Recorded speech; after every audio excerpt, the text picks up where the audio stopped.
How does a brown guy like you move to Canada and then fall into high ticket? I wanted to make money, Right. and my parents wanted me to have the stable income. If someone is really lost, if someone thinks that they can't do it because they have an accent or because they're not from a certain country, you proved everyone wrong. I'm actually from a village area of only like 200, 300 people. Every time you apply for a role, there's 150 applications plus Yeah, for the applying same role. So how can you stand out? So you have to understand who you are as a person, how you can make yourself different than 149 other people. It is not easy, but it is very simple. I finally got my first sale, but I thought myself, how can I make it no-brainer that I will not make any money? Like, I have to make money. If I can do it once, I can do it 10 more times. I can do it 20 more times. Let me ask you this, right? So, on a serious note, how does a brown guy like you move to Canada and then fall into high ticket?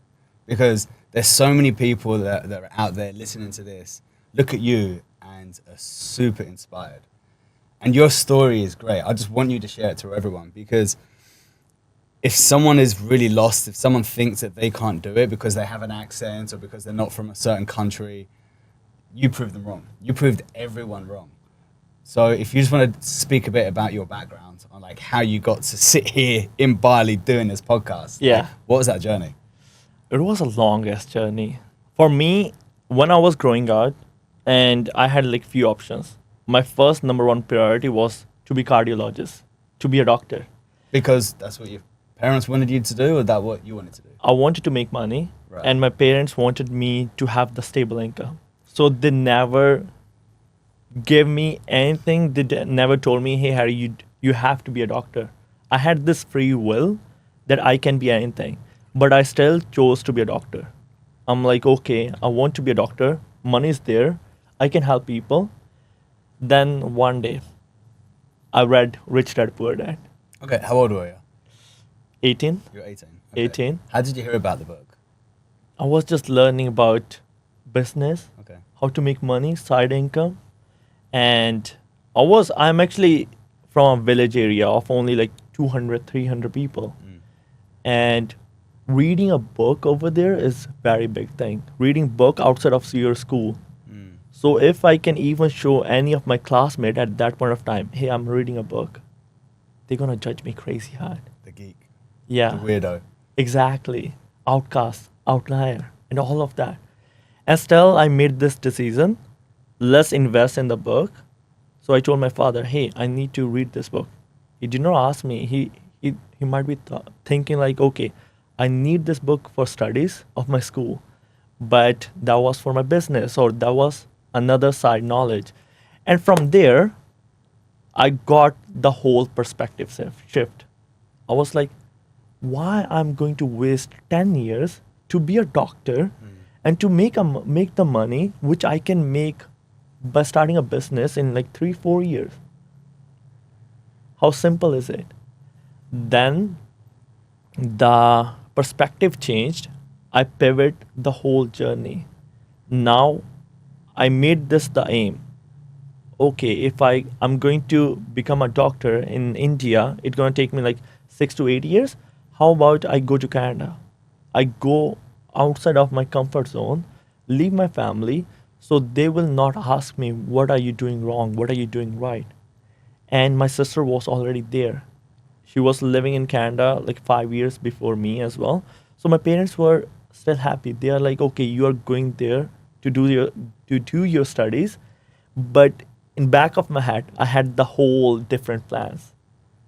I'm going to Canada to make money. So I will never ask my family for another money or another cents, and I can be my own person. Because my family, my father, he has like army background, so he was the sole earner, and he spent his life savings just for his kids. You know, like when you see somebody growing up and who is sacrificing everything, he's not living his life, he has the money, but he's still spending all the money for the sake of his kids. So I made this aim that I want to serve him. And I cannot serve him while doing the job or while doing some like studying for next 10 years. So I moved to Canada. Then after coming to Canada, I realized 9 to 5 not going to work, but I still had to pay the mortgage. I still had to pay the rent. I started doing Walmart job first month, and then I shifted to be a security guard like any other brown dude. But every single time I had this thinking, okay, I want to go into business. I want to go into business. Everybody who were next to me, they were saying, get the permanent residency, do your studies, and get stable in Canada. And my family, my friends, all of the people, and still for them, I was now another type of weirdo. Like the same story that happened when I was in village. But still, like when everybody was against me, I shifted into sales, solar sales. And this was the guy who never spoken English before. I started speaking English when I went to Canada, And how long ago was that? like 2.5 years ago. Mm. And it was the crazy shift because I started chasing rejections. Why? Because Where do you think that comes from? Because a lot of people, especially from backgrounds where it's very hard to escape, it's very hard to change your mindset and the way of thinking, because when you're around just one way of thinking, how do you become that person that changes their mindset? But then also, what made you go against the grain and do things that other people wouldn't? the pain has to be there. How did you find it though? Because that's the thing, right? Where like a lot of people are like, yeah, you know, there was one thing in my life that made me change the directory of my life. If you can actually think back, what was that one thing that you can point out to be like, oh my God, this is exactly what happened to make me think, wow, I don't want to be like everyone else. Was there something that really impacted you? Again, it was the story of my father, the way I saw him grinding his whole life. Why would I do the job and I will be selfish, right? If I just think about myself and be my own. So then I started thinking, does the math make sense? Okay, if I'm making $18 an hour for 20 hours, because I was in college, you cannot do work more than 20 hours per week. And I'm only going to make about $1,200 per month, Canadian, which is not a lot. How I'm gonna send money to my family. Second thing, how I'm going to spend money for the tuition fees, which was $20,000 I had to pay in next 4 months. So I had to think outside the box. So I You had no shift. option. I had no option. And even if I had option, I did not want to take any of the option. The reason was simple. Either be a donkey or think like a horse but act like a donkey. Explain that, because people that listening, they're probably like, well, why do I want to be a horse? Exactly. Let me tell you the real thing. There are so many immigrants who go with this big dream to Canada and they start grinding their ass off and they're working on Tim Hortons, they're working as security guard, and they are running behind the hourly wage. How can I make $5,000? I can work 60 hours. How can I make $4,000? I can work 50 hours. I told myself that I did not come this far to come this far. I'm not going to exchange my time for money. And then I started thinking, how can I do the business? First thing that came to me, learn sales. That was the foundation of everything. Then next day, I'm Googling this thing. Sales jobs without any experience. And I got solar sales, door to door, pest control. And I did not even know about door to door. I'm like, give it a try, give it a shot.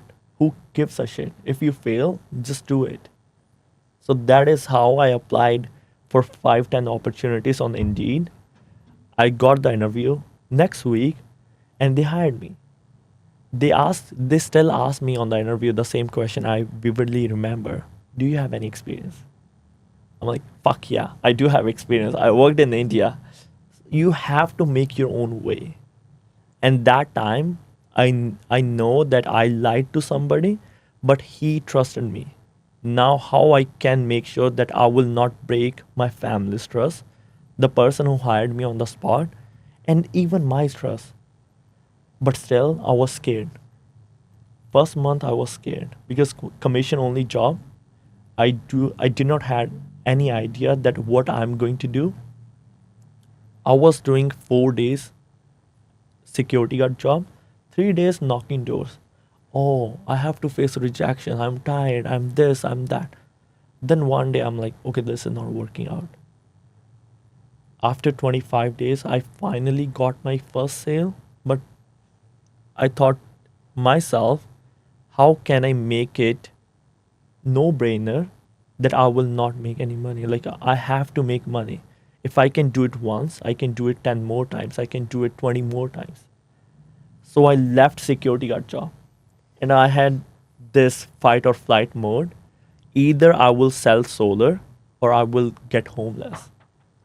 Because as a brown guy, I did not want to ask more money from my parents, and I had to pay $20,000 for tuition fees.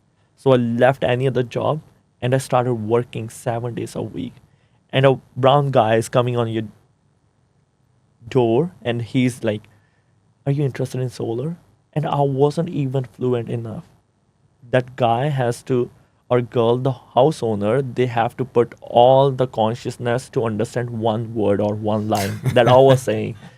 And Yeah. How did you deal with rejection? Because you speak about rejection a lot. yeah, And I think a lot of people that have experience in rejection, they run away from it. Yeah. They do everything possible not to actually face rejection. yeah, There's a lot of guys that can't cold approach women Mhm. because they're scared of rejection. There's people that don't go for the job they really want because they're scared of rejection. yeah, And in sales, there's a lot of rejection. true. So how did you handle or get over the fear of rejection? For me, rejection was fear, but I was just doing the repetition of rejection. I was chasing rejection rather than going away from that. Why? Let me tell you the reason. I knew I did not have the skill set at that point of time. I had to play the volume game. And I wasn't fluent enough in English as well. So I was running just to get rejection. I was running and I wasn't pitching enough. I was like, okay, tell me the no in the first 2 minutes so I can jog or run to the next door. So I was gathering every no to hear the small yes. That was my whole fucking strategy. That how can I get 99 no's so I will get one yes. So that is how I just rewired my brain that Harry, rejection is not something you have to stay away from. It is you're getting one you're getting one no closer to the bigger yes. You know what I mean? Yeah, I mean, a lot of people don't think that way. So for like, I back in the day, you know, as a teenager, I had a friend that used to go to a club. Wasn't the best looking guy, right? But he used to go to the club, and every single time he went to a club, he met someone. Yeah. Why? Because he approached every single woman in there until one said yes. Yeah. Right? He wasn't afraid of rejection. He actually craved rejection. It's like, sweet, if someone knocks me down, it's fine. It's a numbers game. But then, when does the numbers game then turn into a skill to reduce the rejection rate? It is simple. When you do one thing and you start taking the feedback, doing the self reflection, or start learning from somebody, the repetition will compound and it will grow as skill set. Easy as that. If I face 99 rejection, that means I tried 99 times. What I was doing wrong last time, how I can make it better. Same when you're dating somebody. What you said on the last date that triggered somebody. That is why how easy it is for us to read the room, because we made so many mistakes. We burnt so many bridges as well. And now we can joke around. Yeah. I think there's a massive thing that people misunderstand, and that's EQ, Yeah. emotional intelligence. Exactly. So when we did the Nomadic Closer House back in April 2024, we actually hired a dating coach. So we had 8 closers. They came to Medellin a whole month, and it was the most incredible life-changing experience for the closers. One of the biggest things that they took away, there's multiple different things, but one of the biggest things that they took away was when we got the dating coach to actually teach them how to cold approach women in the streets or in the in the shopping center. Yeah. Because it's very different speaking to someone over Zoom. Mhm. It's very different speaking to a friend Yeah. versus going to someone who you feel attracted to and then trying to approach them, get their number, because that's when the fear pops in. The reason why we did this is because we wanted people to get used to the feeling of being rejected, Yeah. being ignored. And it's the same as with door-to-door, right? It's the more rejection you get, the more comfortable you get. So then what we found is once they started to approach women, it's like, okay, now what I need you to do is, yes, be careful, like just control what you say, be aware of what you say, but I want you to have more focus on their reaction. Yeah. Their vocal, right? So how are they reacting vocally, their body language. And then once you keep on doing that and you understand the emotional reaction, you can become more emotionally aware and emotionally intelligent aware to be able to be like, you know what? I can't run up to a girl and tap them on the back because I scare the shit out of them. Yeah. I can't run up to a girl when they're with a boyfriend because that's not clever. But people don't know, man. Like it was crazy. Like some of the guys used to run up to the girls, tap on the back. Excuse me, can I have your number? It's like, yo, what are you doing, man? Insane. They feel like you're gonna attack them. Or you go up to a girl, she's sitting there, just about to eat some food, and you approach her while she's just about to eat some food. It's like there's so many people that have no emotional intelligence. I think it's once you truly understand different situations, you can be like, okay, so if I approach this way, I'm gonna get that reaction. Okay, that's silly. That's stupid. I shouldn't be doing that. I mean, I know so many people. You know those guys that you always have like that one friend that always says very uncomfortable things in random situations, and you look at me like, "What are you doing, dude? Yeah. It's not the right time." Do you think you can teach emotional intelligence? Depends on the person, right? So I would say the answer, I cannot teach EQ to somebody. They have to learn themselves. Yeah. They have to go through it to truly understand. Like you can point out what the cues and what you're looking for, but they have to experience it to understand it. Yeah.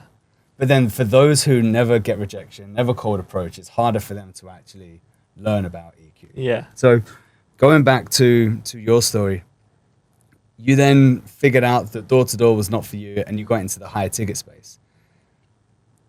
Before jumping into that, can you tell everyone what a DM setter is, a setter, a closer, high ticket? Because there's so many people out there that are in either traditional sales or they want to get into sales, and they have no idea about this whole online world of sales. Yeah. What is it? So first of all, I was making decent money in door to door, and the only thing that shifted the trajectory of life, that my call started again. So I started searching online what I can do to make money online. Now I had this skill set which is called sales. Now how can I sell to somebody online? There are few things you can do. Let's say you're a person with an accent or you're just starting out in sales. You can do DM setting. DM setting is pretty simple. Somebody you admire online, he has 50K followers, you're working as him and convert the clients. It can be a fitness influencer. Let's say you're a fitness influencer and people want to learn from you. Hey Joel, could you tell us how to get abs like you? And you do not have 28 hours in a day. So you are hiring people who can DM from your Instagram and talk to people who are interested in talking to you, learning from you. And that is how DM setting work. Phone setting, you're dialing people. Joel is getting inquiries. Now Harry gonna call all the people who are interested. Hey, I saw that you want to learn from Joel, that you want to lose weight or you want to get six-pack abs. Let's schedule a time. Then there are closers who close the deals. Okay, Joel's program is XYZ amount. This is what you need to do. As simple as that. They're closing the deal. So these are the three categories in high ticket sales: DM setter, dialers, and closers.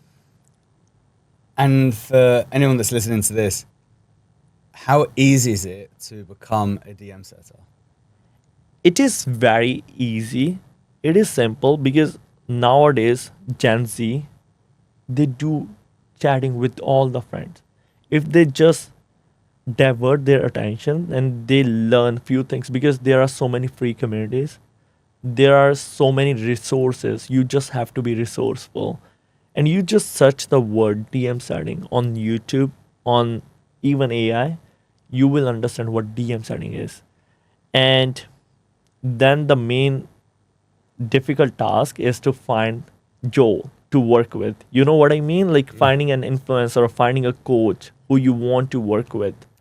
But it is not as hard as it sounds to be. So if you had to describe the perfect person to become a DM setter, does it matter about their background, where they're from? Does it matter about their degrees, about their level of English? Like, who would be the ideal person to be a DM setter? I think my mom can do DM setting as well. Anyone? Yeah, exactly. You can be a young hustler who want to be self-independent. You can be 16-year-old guy who is in school and who wants to make 3K, 5K extra on the side. You can be a DM setter. It just, we need the drive to be there, and we need that you know how to text somebody. That is it. So, how long does it take to become a DM setter? You can become a DM setter within a month as well. How much can you make after a month? 3 to 5K? 3 to 5K Exactly. US dollars. US dollars. And it doesn't matter where you're from. No. And how long does it take to land a role? That is the. It is. Let me ask you it this way: if someone goes onto YouTube, watches a video, and thinks they're a DM setter, and has no guidance, versus someone that finds a coach, helps them get some guidance, reaches out to a recruiter to get them placed, what's the difference in how much someone can make if they try and do it by themselves? Yeah. Versus if they go and get help. Yeah. And then how much can the person make realistically that tries it by themselves versus getting help? There are two things, right? Like the difference is day and night. If you're trying to work out on your own, it might even take you years. Because I was there when I was trying to figure out on my own. Then you can see the person who did all the mistakes in his life, and you are like, hey bro, could you give me the guidance? And he will give you all the guidance, so you can it is one of the best shortcut that you can change yearly time to even months. It can take you like years to find the right opportunity where it is not even for sure that you will crack 1K per month. But if you learn from somebody who was there, who was in the ups and downs, he will give you a clear guidance, and within 1 to 2 months, you can start making money and be on your own. It's crazy. If we look at it as a recruitment agency, so the biggest issue that we find is people, they learn the skills, right? Maybe they learn the skills by themselves. Maybe they've invested into a coach. Then what they do, they go out by themselves and they try and find a role, right? They have no idea how to vet the business. They have no idea how to do the interview process, and they get rejected. But then all of a sudden, they've been jumping on so many interviews, one person says, yes, you have the job. So then what happens is, because they've invested time, money, and effort into their skill sets and trying to land a role, they just accept any role. Yeah. Now they're on this role and they're making, as a closer, for example, they're making $5,000, $8,000 a month. But in reality, they know they should be making more with the skill sets they have. So what we find is, if we did a survey and we asked each closer, how much are you making at the moment? And if you was on the write-off with your skill set, how much do you think realistically you should be making? Yeah. They all said at least $10,000 a month extra. Yeah. So I'm like, okay, so if we calculate that, over 6 months, that's 60 grand. Over 12 months, that's 120 grand you're losing by not getting someone to help you vet the offers, smash the interviews, how to handle objections on interviews, and then when you are on roles, how to actually maximize the output. Exactly. So like, in reality, by not getting help, people are losing 120 grand plus a year by just landing on a role that doesn't suit them. Yeah. It's crazy. And it's the same as the DM setter. there's so many people that reach out to business owners, especially business owners that are just starting. They're like, hey, I'm a DM setter. I'd love to work. You're like, oh, sweet, perfect. Well, I can't really pay you too much because I'm starting, but I'll give you a chance. And because it's your first role, you're excited. You donate your time to try and help this person. That person never closes any deals. You waste a lot of time. And 3, 4, 6 months later, you've made no money. Exactly. But then if you were a DM setter and you reached out to someone that can help you get placed with a vetted offer, not only can you negotiate a good base pay, you know that business owner's already producing money, so you can make extra cash. 100%. But it kills me to see so many wasted talent trying to do things by themselves, and they just end up leaving the industry or saying the industry doesn't work. It's crazy. It breaks is my heart. crazy. Yeah. Like, it is unbelievable that people are thinking so short term. Mm. Because I had this chat with so many people. Like, 2 weeks ago, there was a guy who was in corporate sales. He spent like 3 years in corporate from UK. He came to me, hey Harry, I cannot learn from you, but this is a skill I know. And I'm like, bro, I can give you the guidance. I can actually help you to land phone setting role. I can help you to land DM setting role, or even like closing at one point like you. But he's like, I cannot learn from you. And 2 weeks later, I asked him, how's the offer? I'm barely surviving. I'm making 2K per month with 4 years, 5 years of corporate experience. Why are you even in high ticket space when you're settling for something like this? Mad. Like, great accent, great speaker, just thinking too much short term. Like, I tried to change his limiting beliefs, but he's like, I will DM, I will outreach, cold outreach business owner, and I will find my own offers. And this is just the reality. You know who my favorite type of closers are? Who?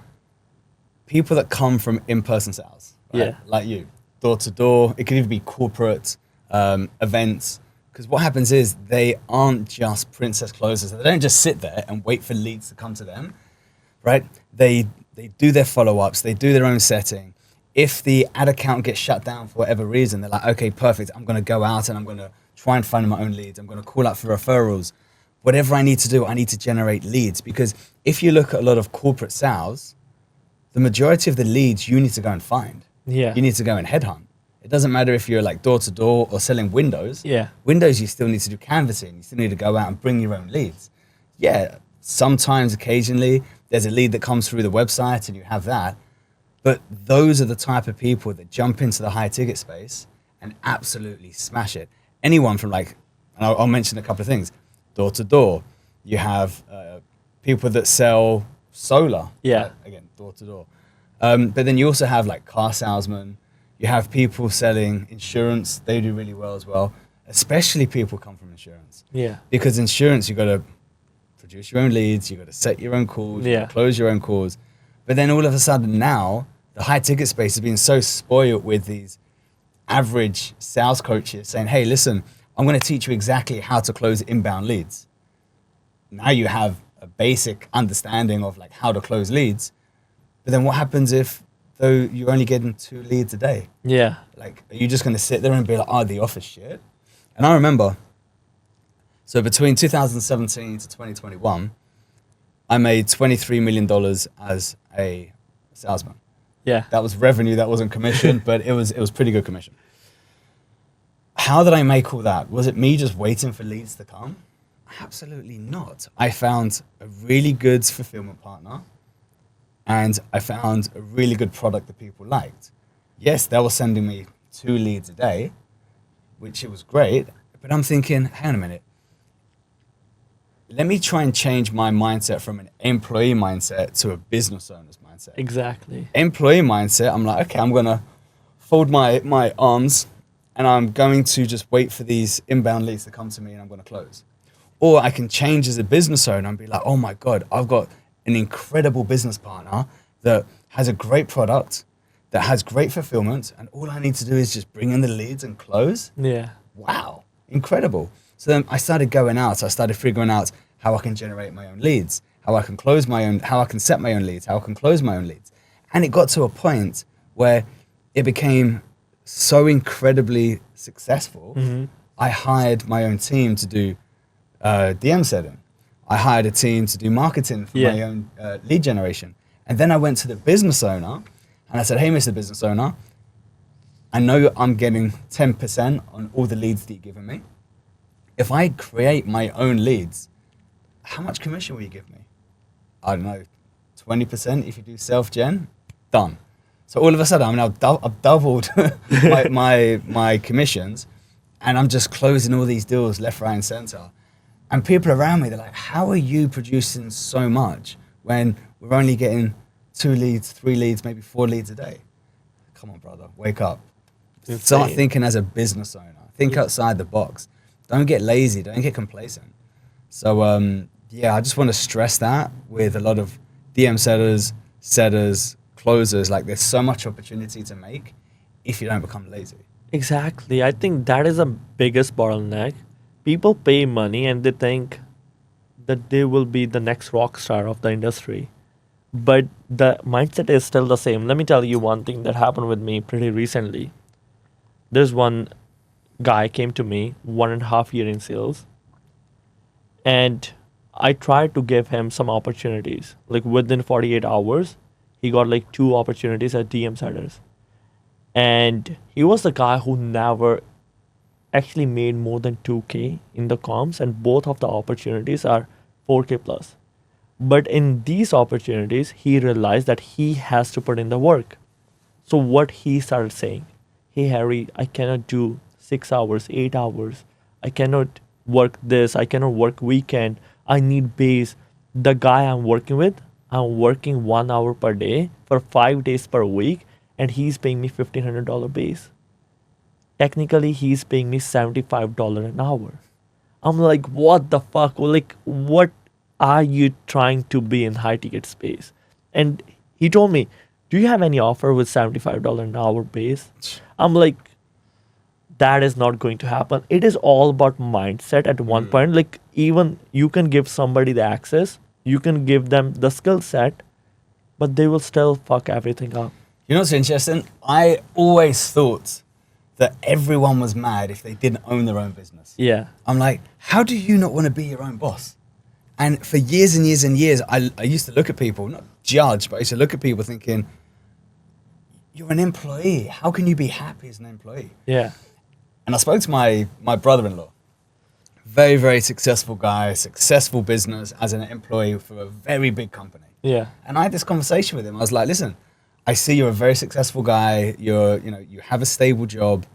Do you not want to create and have your own business? Yeah. He said, why would I want to have my own business with the stress? Why would I want to be on commission base only? He said, I've got a great job. It's reliable. It's a huge company, great reputation. I have my 3 weeks of holiday a year. I go in at 9, I leave at 5, no stress after. I don't want the extra stress. Yeah. And I thought to myself, oh yeah, not everybody should be an entrepreneur. Exactly. A lot of people should stay as an employee, right? But there are some that don't want to have a boss, that don't want to do the usual 9 to 5. So they become an entrepreneur. Now, my argument to that is, listen, it doesn't matter if you're an employee or an entrepreneur, you always have a boss. Like at the moment, my boss is my clients. Yeah. I need to make sure that I fulfill. So you've always got a boss. But the thing is, do you want to become an entrepreneur or an employee? It's entirely up to you, but you need to think about the difference. Yes, an employee is a lot more stable. Yeah. Right? It's not 100% stable, but it's a lot more stable. You get your salary, you know how much is coming in. That doesn't motivate me. I don't want to know that I have like a roof and there's a cap on how much I can make. Yeah. I want to be an entrepreneur where I smash through that roof and there's no more roof and sky's the limit. Yeah. I want to make sure that I can just do as much as possible. And there was one thing that I was on a podcast several years ago, and I don't know, this just came out of nowhere. And someone said to me, when you decided to create Nomadic Closer, what was the thing that was rolling around in your head to make you think, this is the type of business that I want to create? And then I said, good question. I want to create a business around my lifestyle, not my lifestyle around my business. Savage. And I'm like, I never thought about that. Now I say it out loud. I'm like, that is exactly it. I want to create my business around my lifestyle. Mm-hmm. I want to have a business that I can live the way that I want to live. Yeah. And you can do that a lot as a DM setter, a setter, or closer. And this was funny. So I don't know if you saw the reel that I did yesterday, me like in the swimming pool. Yeah. Right. So me in the swimming pool. I'm on my laptop. I'm saying I can't believe that this is what I now call work. Yeah. And then there was a few comments. Obviously, you have some haters. Yeah. Right. One of the ones was, bro, I can't believe you're telling closers that this is what they can do. Please don't be one of those guys. And I'm like, who's talking about closers? I'm telling, like, this is exactly what I'm doing right now as an entrepreneur. I'm in the swimming pool and I'm working. Yeah. Right. What? And then his reply was like, yeah, but closers can't do that. Well, closers can't sit in the pool and do some emails, do some follow-ups, do some DM setting. Like, people judge so fast. Yeah. And I like that. I just replied saying, hey, bro, keep on the comments. I'm loving the engagement. Yeah. Thanks for helping with my engagement. So, yes, you see some people that overreact on social media with what a closer can do. But a DM setter can sit in the swimming pool. True. Be on the beach. They could be anywhere in the world, and as long as they have their phone, that's it. They're DM That's setter. it. Like, you don't even need a laptop for DM setter. Exactly. Right? For a phone setter, it's best to have a laptop because you are taking calls. Mm-hmm. You know, you do need to have stable internet. As a closer, yes, you do need to have an office. Yeah. Right. You need to look professional, where it's quiet, your professional background, because you are the authority. You are the person that client is going to meet before making a decision to invest into the product or service. Yeah. So for a closer, it's a little bit more difficult to be able to work from anywhere in the world, like a beach, in the mountains, but they can still travel. They can. And what I always do as a closer is whenever I travel, I always have the same kind of background. I have a TV in the background. I have two lights, one for the back, one for the front, and that's it. I put my logo on the back, and my setup 80% of the times looks the same. So I can travel. I can just pick up my bag with my laptop and I can travel. And that's the beautiful thing. On my laptop, I can't remember who asked me the other day. I think it was you. It was another closer. He said, how do you keep track that you travel so much? How do you keep track of your actual time of when you should be working? So my laptop, every time I open it, it's always the same time. Yeah. Right? It's my Colombian time zone. So whenever I open it, that's the hours that I work. Exactly. Oh yeah, but like some countries you may have to like work during the night. All right, fine. Then that's what I need to do. Yeah. As long as I can go around, travel, I've still got my free time where I can go and do things. It's absolute bliss. I still put in my 8 to 10 hours a day. And people just think, oh my God, I really wish I could live that life. You can live that life. Yeah. It's not difficult. You just need to pick yourself up and go. And then there's other closers are like, man, I just need to wait to make 10 grand a month so I can go traveling. Bro, you can make 2 grand a month and go traveling. Exactly. I know DM setters that making 1,500 a month and they're traveling. The world. Yeah. Yes, different lifestyles. You know, you can't fly business class. You may have to fly economy, or you may have to get a bus or a boat. Like, you may have to stay in guest houses rather than a big villa, but you can still travel and see things. And the more you travel, the more people you meet, right? As DM setters, closers, what do? We're really good at asking questions. Yeah. We're really good at finding problems, and we're really good at solving solutions, right? If you become someone who really wants to start solving solutions. Exactly. I don't want to say like solving problems, solving solutions. Shout out to Bogdan for telling me that. Yeah. You just keep looking for solutions everywhere. So the better you get at communication, as you're going around and you're meeting different people from all walks of life, everyone has a problem. True. So the more conversations you have, the more things you can help to solve the more money you can make outside of closing. Yeah. So here's another thing as well. The better you get at communication, the more rich you become. Yeah. I don't look at sales as sales. Like sales for me has like a very sleazy word to it. I never thought, or I still don't believe I'm in sales. What do? I mastered the art of communication. Yeah. And if you realize that sales for me is trying to get a deal over the line. Communication for me is trying to communicate with someone, extract as much information as possible, get them to realize that their problem is so much deeper than it actually is. And then through communication, together we can come up with a solution, whether it's the product or service that I'm selling or something else. So there's no attachment for me to actually make the deal. It's my responsibility is to communicate and work together to find a solution. Once you can master that, you can sell anything to anyone, anywhere in the world. Exactly. And the first time I came to Bali, second time I came to Bali in 2021, can't remember. There's so many great gyms out here. So Bali has some of the best gyms in the world. And the best place to make quick business or quick conversations is in the sauna. Right? It's hot in the sauna. It is. Right? And like you start chatting to people, you've only got like a few minutes to chat because you need to jump out. It's really hot. Yeah. So how can you have really good conversations as fast as possible? And if you find someone that could be of interest, then once you get out, you can have a conversation. And that's what I started to do. I started to have conversations with strangers, random people, really try to ask them questions, big them up, get them to talk about themselves and what they like. And I always used to find a common problem that people used to have or a specific problem. And because I had so many conversations, I knew what people do, what their bottlenecks are. I started connecting people. Yeah. And all of a sudden, the more people I was talking to, the more people I was connecting with, the more money I was making. Yeah.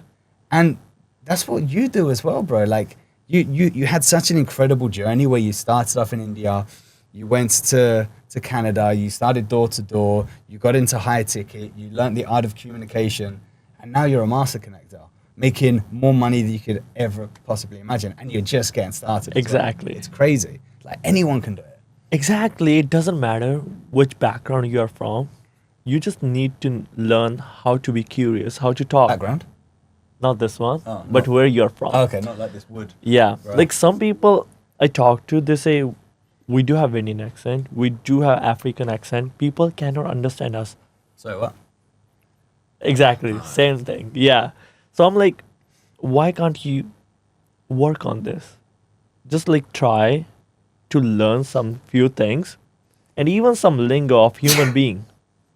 And it is easy. It is not easy, but it is simple. You have to train yourself and you have to put the repetition and talk to strangers. Because that is how, like, first time I came to Bali, just last month, I got like so many amazing connections in the one gym. Like everybody know, like yesterday I met the guy, right? He was talking about sales, sitting with his friend. I went to him, hey bro, I overheard something. Are you in sales by any chance? Oh yeah, I'm in sales. Bro, I'm working as a recruiter. I'm doing this, I'm doing that. Tell me about you.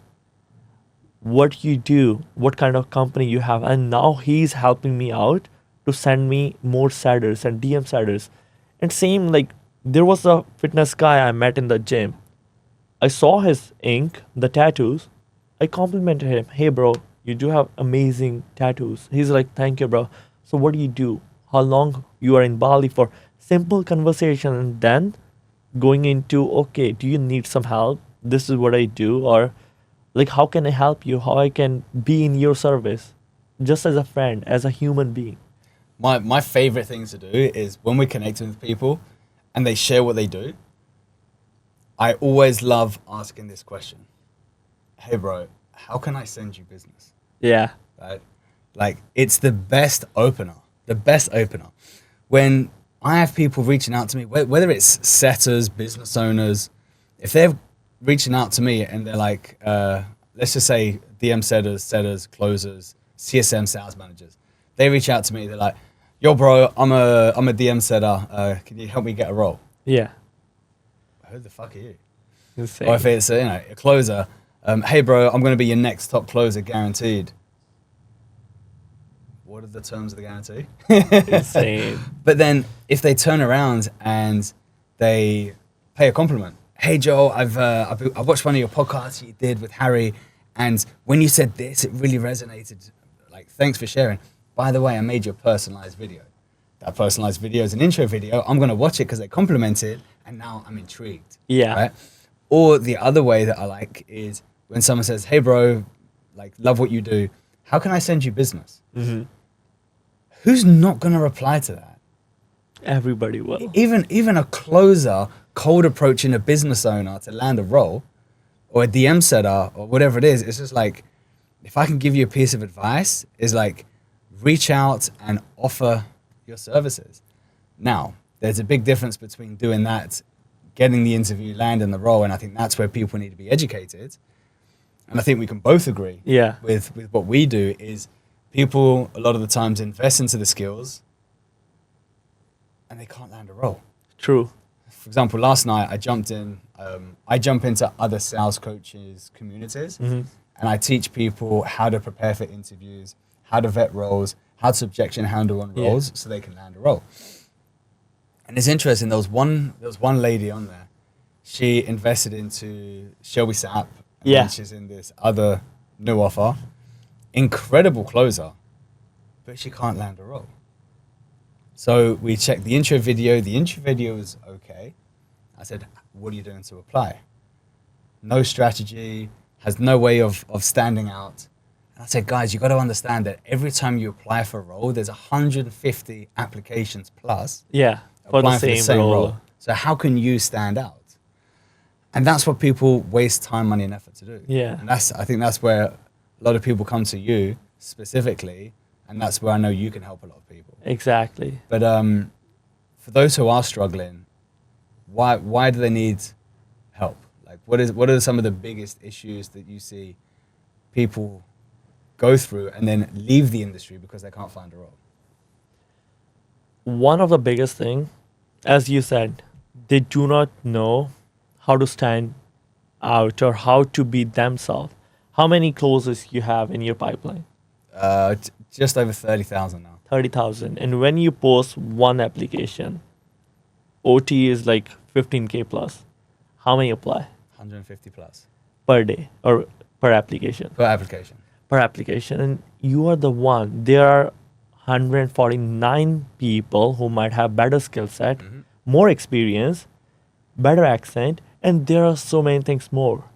Like, you are already fighting a game that you're going to lose. You know what I mean?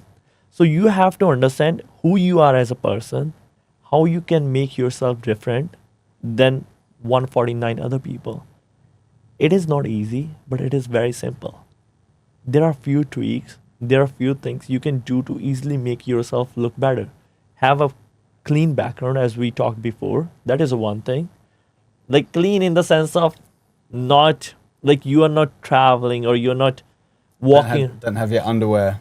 Exactly. You don't have your friend behind you with underwear on their head. Exactly. Kind of thing, yeah. Second thing is, talk about your metrics, what you did accomplish in your life. Third is, talk about your story. Nobody wants to hear, I'm coachable, I'm hungry. Oh my God. Yeah. Hey, I'm a highly motivated individual that likes to work under pressure. Fuck off. Right? Stop reading from your script. Yeah. Stop reading from a CV that you made back in high school. Like, yo, this is what you should be doing. No one reads CVs anymore. No. People want to see you, especially in sales. Is someone going to read a CV that you probably made with, Claude? Or do they want to see a video of how you present yourself, your conviction, your confidence, your certainty? I'm going to share this story. So when I first got into sales, the first company that I actually applied for, they had 38 closers. So they were doing $2-3 million a month. And every Monday that they had a recruitment pool, like 50 people turning up every single Monday. And then what they did, it was 3 hours long, and they had to try and figure out who'd be a good candidate for the role. Yeah. And apparently, after being placed, one of the recruiters there, they said it's crazy how we have 50 people turning up every Monday. 70% are always the same people that just never land the role. Yeah. me and one other guy, we jumped in first time.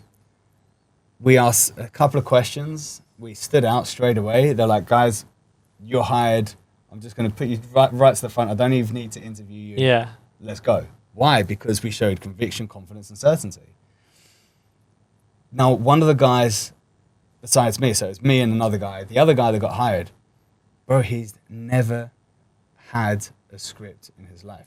He's a natural born sales guy. Let me rephrase that. He is a very confident person that has conviction in what he says, and he's just very certain that whatever he says is going to work. Yeah.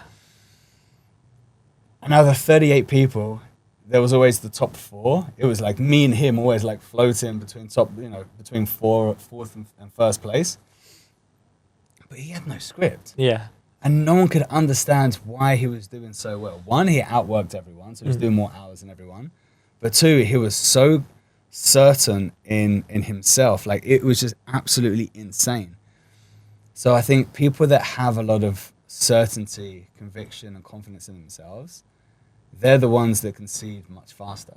Yeah. For those who don't have confidence, and you're sending an intro video with no confidence, Yeah. and you're wondering why you don't get a role, come on, bro. Like, would you hire yourself? Like, look at that fucking intro video. Would you hire yourself? No. Never. Then why do you think someone's going to hire you?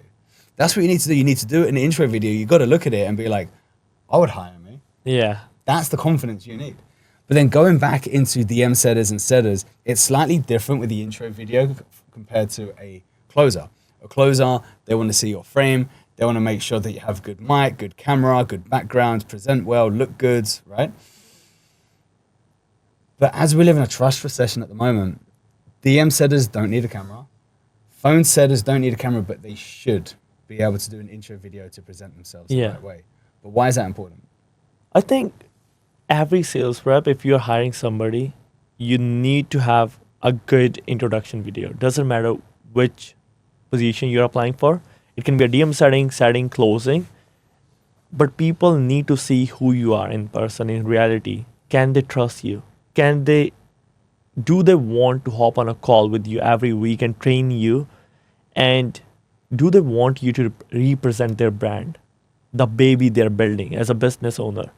So it is important. Like, it doesn't matter if you use camera while doing the work or not, but you have to understand that clear communication in that 1.5 minute of the introduction video is your most important time.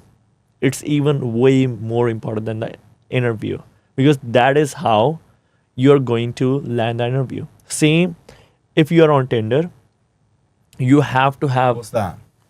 Like right now, Gen Z people, they want to match or get girls, guys. And bro, what? So yeah, like that is matchmaking app. Is it for Tinder for closers?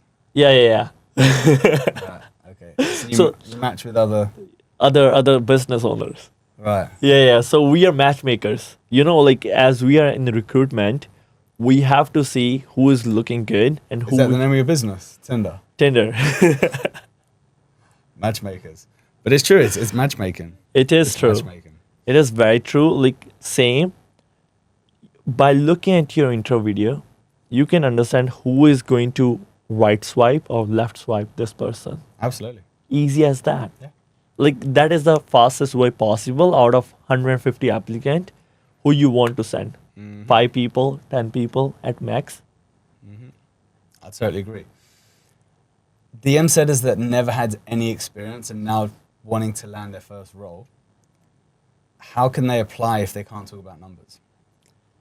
They have to talk about something about their story. Let's say if I'm coming directly from college, I can talk about how I was an immigrant and still I chose to go into sales. And like, it is simple. You do not have to say I'm coachable, I'm hungry, I'm this. You have to showcase your personality and what you're bringing on the table for the business owner. I don't care, have you generated 1 million, 2 million? I care about, can you put in the work? And your story should tell that. You can be a soccer player, you can be coming from army, you can be like the person who did the hard work, who went from the pain, and who needs this job to change the whole trajectory of their Without life. sounding desperate. Yeah, without sounding desperate. Exactly. Because I think people, like, I had someone that reached out the other day. He was like, bro, like, honestly, I need your help. I've got a family of 4 that I need to feed. Come on, bro, just give me a chance. And I'm like, oh my God. You, on a sales call, Will fuck sounding up. desperate, will be desperate on the sales call. Yeah. How can I get you to be placed on an offer where I'll be confident that you're not going to beg for the deal? Oh, please just buy. I've got a family of 4 to feed. Like, fuck off. It just doesn't work. I It does feel not. bad for you. I feel sorry for you. But that mindset, that mentality, that way of speaking is not going to help you land a role. Don't be desperate. Yeah. Crazy. Use your story as a superpower. Do not beg for somebody. And make sure you don't have any spelling mistakes. Yeah.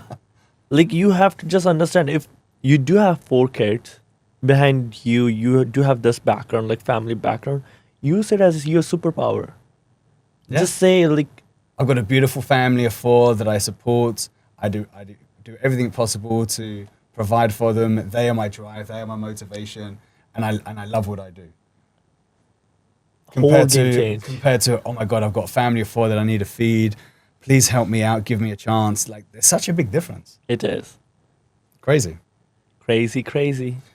So, why should someone use a recruiter rather than trying to hire themselves, right? So, business owners, they think, okay, I'm going to do a post, I'm going to pay for ads, and I'm just going to let people know that I'm hiring. Why is that a huge bottleneck? I think I know that it is a big stigma in the society, but do you value your time enough? Exactly. Or, like, how dumb can you be as a business owner where you want to spend 20 plus hour to make the ad, then just share the ad so applicants will come to you, and there are going to be like hundreds of applicants, if not thousands. How are you going to make sure that you are vetting them? It is not 20-hour job, it is 40, it is more than 100 can be. So if you are making with your business, let's say 10K in a week, like big business owners, they make way more. They make like 50K per week. And they're doing like on track earning is like 200K per month. So you are willing to spend those 40 hours to vet people, make ads and all of that. It is, I think, insane. What I think is crazy, and again, if business owners have the time to do it, fine, but I think exactly what you said. Business owners don't value their time. They don't understand how difficult it is to hire a closer. So this is what I always say to business owners. The reason why business owners should use recruiters is because, first of all, if you're doing a job post, you're paying for ads, you're getting hundreds of applications. Through those applications, you then need to waste your time going through the applications. Then once you find the applications, you then need to interview. And then if they're not good, you have to start all over again. Yeah. If you want to do that, fine. There's no issue. But think about 2 things. One is, do you really want to waste your time, money and effort to do that? And 2, which is the big thing, is do you think closers, good closers, are sitting around waiting to apply for roles? Or do you think all the good closers are headhunted? Yeah. 82% of all the roles that we place are closers that we've headhunted. Yeah. 82%. Exactly. So we have a team. Every time we actually hire a role, we have 4 recruiters sifting through all the applications that we have, our database of 30,000 closers, plus we go out and headhunt. Yeah. And then from there, we bring the best ones together. We then interview them, pre-select, and then from there, we then pass them over to the business owner to choose. Once they choose, then they go ahead and they interview. Yeah. Like, it's the gap is huge. It is huge. And bad. also, there are some business owners who come to me. Why do we need to pay you? We can work with Shelby Shapteen, we can work with all other sales trainers, but they are thinking one step behind. What I mean by that, there are so many sales reps that we vet. They're like, we only want to work 2 hours. We want to work 2 hours, 5 days, weekend off, and we want to make bare minimum 10K per month. That is the story of so many princess closers and sales reps. I had one last night. Yeah. Oh, bro, I've got a full-time job at the moment. I just need something where I can work 2 hours a day. Insane. How? How is that possible? Why would I want to hire a closer that is on another job that just wants to dedicate 2 hours, which means no time for follow-ups, no time for reschedules? Like, absolutely not. No. I'm sorry. Yeah, you will find all that kind of people when you try to hire yourself. As a business owner, you do not know what type of talent you're looking for, how the vetting work, how all the things like interview, hiring, everything like that. Like you gonna waste money, time, effort in exchange of somebody who's only willing to work 2 hours per day. You got to be obsessed. You know, if you really want to make it in this industry, you got to be absolutely obsessed. And I remember, so 2.5 years ago, I moved to Colombia. Mm-hmm. I wasn't planning on moving to Colombia, but I went there on holiday for a month, met my girlfriend day 4, fell in love, never came back, right? I was living in Bali before that. Funny enough, we're here now in Bali 2.5 years later. So in Colombia, I reactivated my sales academy in the Spanish market. Mm-hmm. One, because I love coaching. 2, I'm fucking good at it. And 3, I speak Spanish. Yeah. So it's an advantage. And the mentality of the Spanish market is very different to the US market. Very, very different. It's slightly old school, slightly behind, very skeptical. So there's a lot of mindset shifts that we had to kind of work on. And the opportunity isn't as much. Like you can make more money in the US market than you can in the Spanish market. So as I'm going through the sales academy, at that time, my girlfriend's best friend, she was a receptionist at a dental clinic. And she said, man, I'm making like $400 a month with my salary. I don't really understand what you do, but I know it's something to do with like online sales and you have a Spanish academy. Can you teach me? I was like, you know what? I'll give you a beca. What's that in English? A scholarship. Okay. I'll give you a scholarship where you can come in and I'll train you. But you need to make me a promise that I want you to put in as many hours as humanly possible, get obsessed, and I want you to quit your job in 3 months. Yeah. And she was like, done. Right? Cool. She put all the effort in. She resigned after 2 months, not 3 months. 2 years later, which is now, she makes enough money. She's with us in Bali, right? She works remote. She's living the best life possible. Yeah. Age 34, and she never thought this would be humanly possible. Insane. Right? She came from a third world country where she learnt the skill to take her away from a $400 a month job, put all the effort in. Now she's making money where she can travel around the world. Yeah. As a 34-year-old, right? Insane. Taking the risk, thinking, you know what? I don't care about my age. I don't care my situation. I'm going all in. And it works. If you get obsessed, and you need to get obsessed, you can achieve everything. Yeah. Anything you want. But it's betting on yourself. It's believing in yourself. It's knowing that things aren't going to happen just like that. True. And the reason why I'm saying that is because for those who have part-time jobs that just want to try this on the side to see if it works, nothing really works if it's part-time or if you're doing it half-assed. Yeah. I understand if you have a family, you got mouths to feed and you can't quit. I get that. So that's where I would say I recommend at least, if you do have a full-time job, try and find at least 5 hours a day where you can dedicate to DM set or close. Yeah.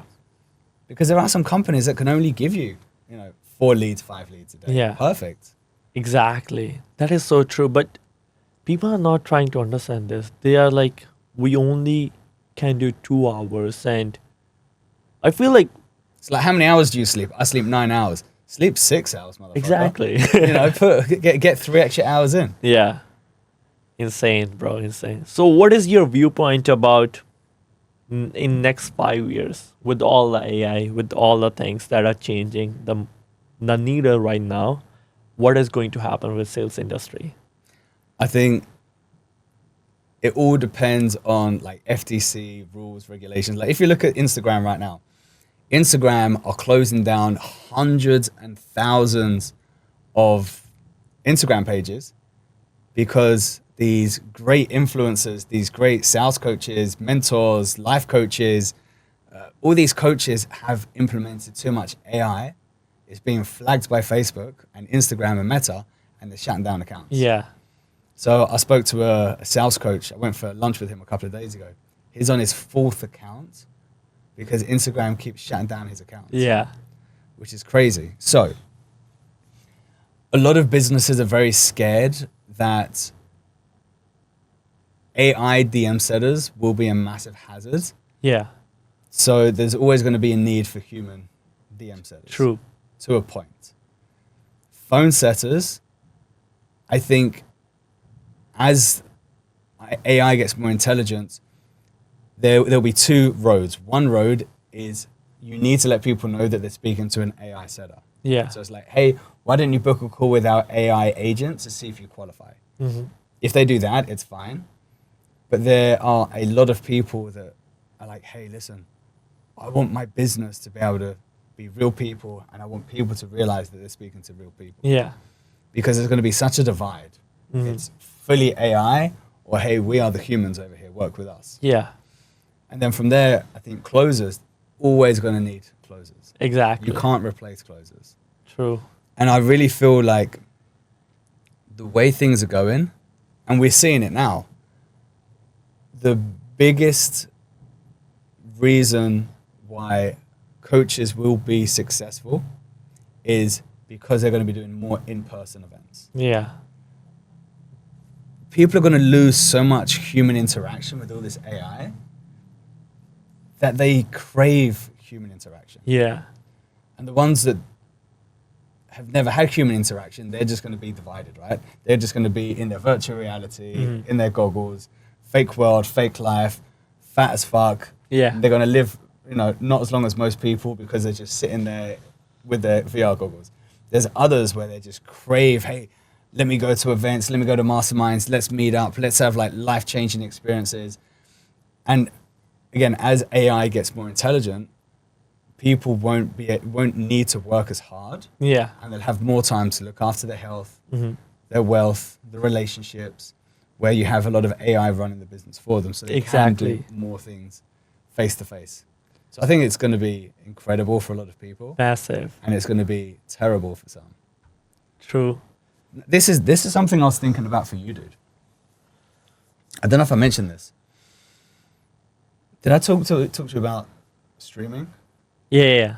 You told me a small glimpse. Bro, I think with the way things are going now, if you become the only streamer for DM setters in this industry, like you'll be the first person to do it. People will be following your life. They'll be following you around, and everyone would want to get into your circle and get taught by you, and business will want you to work with them and get people placed. Like, I think that is going to be huge. Yeah. I'm looking into it. It's like, I travel so much. I've got such a cool life.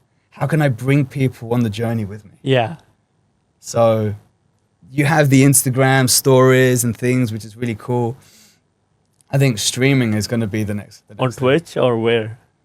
Kicker, was it Kicks? Well, I don't, bro. I'm about to turn 40, dude. Is it Kick, Stitch? There is Twitch. Twitch. Twitch is the one like biggest streaming platform, but yeah, it is savage. It is cool. Like, imagine right now, like, we're live streaming. Yeah. Right? Like, yeah, we're doing podcasts. Then we go to a cafe. We've got someone that's just recording all the time. We're on the scooter. We've got the live stream going on. We've got our headphones talking about shit in live. Yeah. So Like, bromance. Yeah. We're going around Bali. People are seeing the scenery. almost run over a dog. Oh, gods, you see all these people driving around, no helmets. Yeah. That is be going to cool. be so fun. That is so true. So where do I think things are going to be going in 5 years? I think there'll be mini drones following people's lives around, and they're going to be the most successful people streaming their life. Yeah. And then you've got the fat fucks sitting there with their VR goggles, spending money just watching other people's lives. Insane, bro. That is so insane. It is crazy. It's crazy, right? Yeah, we should start streaming. We should. Hire some people Yeah. and like, cool. I'd definitely like to try that, Yeah, for sure. savage. Awesome.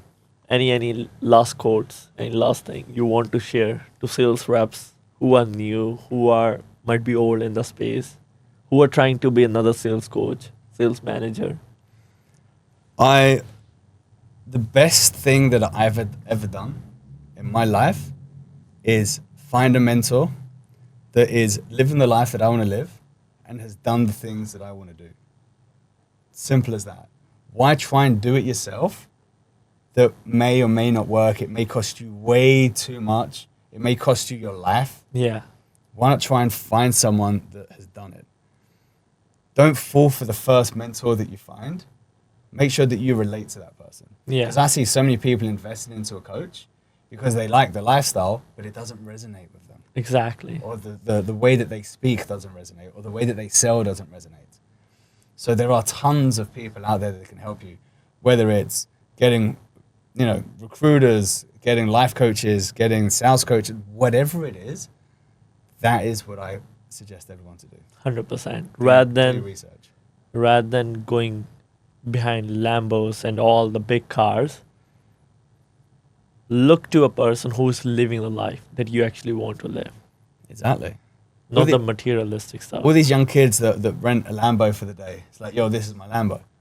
If you turned around and said, yo, I make enough money to rent a Lambo, I buy into you a lot more, right? Don't pretend it's your Lambo. It's not your Lambo. Yeah, But making money and you can rent a Lambo, hey man, I'm a sales coach. I make enough money I made enough money as a closer where I can go country to country to Monaco and I can rent Lambos, right? This is my rented Lambo. How cool is it? That's cool.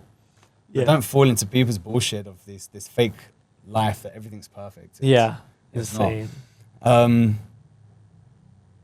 The other thing which is totally irrelevant is don't forget to reach out to people that you know and just check in and see if they're okay. Yeah, You have no idea what people are going through. You have no idea their thoughts. You have no idea if they're having any suicidal thoughts, if they're happy, if they're not happy. Just check in with people. Bro, how you doing? Yeah, good, bro. How are you really doing? yeah, No, I'm good. All right, cool. Right. Fair. We need to be around. We need to let people know that we're there for them. So, true. Yeah. Savage. Mental health. It's a big thing, especially a lot of closers that don't travel, that work from their bedroom, that don't socialize, and you're stuck in this box. Like, get out, start being around people, start supporting people. So that's my message. Insane. Love it, bro. Exactly. That is why, we mentioned trust, human connection is so important. You never know what one question can change the whole trajectory of somebody's life. If you genuinely ask somebody, hey, how are you? You can avoid so many big things to happen that might happen in future as well. But I always like to double down on it, right? As Jeremy Miner's script, right? If anyone has gone through his stuff, it's the two truths, and I love it. If I remember how his script goes, is do you like the job that you're in now? Oh, what do you like about it? And what could you change about it if you could? And there's hundreds of stuff they can change. It's the same thing. It's the two truths, right? It's like the first question, they're never going to give me the truth. The second question that they are. So again, I'm going to double down again. Hey, bro, how you doing? Yeah, cool. Bro, how are you really doing? Yeah. Right? Yeah. It's that second question. The first question, they're never going to say they're doing. It's a surface level. Surface level. So just check in. Agreed. Yeah. Let's go. Sweet, Appreciate it, brother. bro. Nice one. Yes, Appreciate it. sir. Guys, make sure you go out, make sure you find a mentor, make sure you see that they're living the life that you want to live, and nothing is impossible. Nothing is impossible. It may seem impossible, it may seem like a long road to go down, but man, you can travel the world, you can live the life that you want just from your laptop. From your swimming pool. Agreed, guys. Take the risk, take the bet on yourself, and just be yourself. You do not have to pretend to be someone else. Live the life like you want to, and at the end of the day, do not take any type of regrets in your mind that why you haven't tried that. If you want to try it, then just try it. At the end of the day, you will get some stories to teach to your kids, to your family who is coming next. Enjoying, keep taking risk, and trust in your abilities. Peace out. Savage.